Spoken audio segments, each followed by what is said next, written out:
Ward क्रमांक 5 ची पाणी टंचाई दूर, नगरसेवक शेख मुस्तफा यांनी पाळला शब्द. सोनपेठ दिनांक 28 जून 2026. सोनपेठ शहरातील सोनखेड वार्ड क्रमांक 5 मधील नागरिकांच्या पिण्याच्या पाण्याचा प्रश्न अखेर मार्गी लागला आहे. वार्डाचे नगरसेवक शेख मुस्तफा यांनी निवडणूक प्रचारादरम्यान दिलेले आश्वासन पूर्ण करत प्रभागात नवीन बोरवेलची व्यवस्था केली आहे. निवडून आलो तर पहिले पाण्याचा बोर देईल असे आश्वासन शेख मुस्तफा यांनी प्रचारादरम्यान नागरिकांना दिले होते. आज नागरिकांच्या आशीर्वादाने ते वचन पूर्ण झाले असून नवीन बोरला भरपूर पाणी लागले आहे.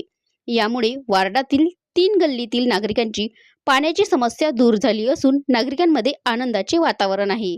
यावेळी बोलताना शेख मुस्तफा म्हणाले, आज मी तुम्हाला स्वच्छ पिण्यायोग्य पाणी उपलब्ध करून दिले. तुमचे कोणतेही काम असो, मी तुमच्या सेवेत असेल.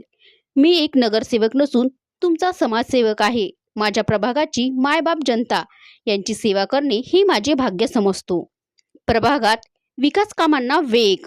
सध्या प्रभागात युद्ध पातळीवर विकास कामे सुरू आहेत. प्रत्येक गल्ली बोळ्यात कामे हाती घेण्यात आली आहेत. आम्ही जनतेची सेवा निस्वार्थ आणि स्वखर्चाने करीत आहोत. प्रत्येक समाजासाठी आमची तळमळ असते, असेही शेख मुस्तफा यांनी स्पष्ट केले. नगरसेवकांनी दिलेला शब्द पाळल्याने नागरिकातून समाधान व्यक्त होत आहे. शेख मुस्तफा शब्दाचे पक्के निघाले म्हणून जनतेने त्यांना निवडून दिले आहे, अशी चर्चा सध्या प्रभागात होताना दिसत आहे.